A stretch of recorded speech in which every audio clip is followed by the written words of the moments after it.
The U.S. Coast Guard is ramping up its operation as part of the president's crackdown. Units have been sent to help other agencies secure the southern border with Mexico. ABC's Mireya Villarreal spent time with the Coast Guard as units patrol key areas along the Rio Grande in Texas. Hey, Mireya.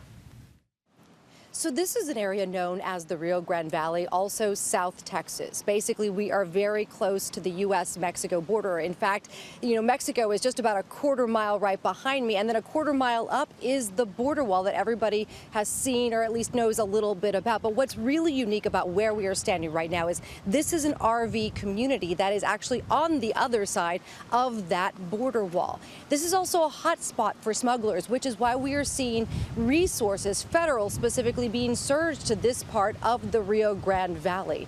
Earlier today, we actually got to spend some time with the U.S. Coast Guard. They have sent crews down here on an operation to try and help out the Border Patrol, to work alongside them. We were with them patrolling on the Rio Grande River, right in the middle of the river, which is a very unique experience. We got to talk with some of the people on the crew about what they have seen. They basically said a year ago there was a lot of people trying to illegally cross into the U.S., but right now it is very quiet. Apprehensions are at an all-time low, but we can still see evidence of why smugglers like this area. Part of it is because the border wall does end, and there are gaps in this area where that structure is. But we can also see on the Mexico side of it evidence left behind. Things like riverboat rafts left strewn all along the banks of Mexico. On top of that, we've seen grass that is bent over, pushed to make pathways for people that were trying to cross and get to the banks and then eventually try and make their way over. The crews that we have spoken with said that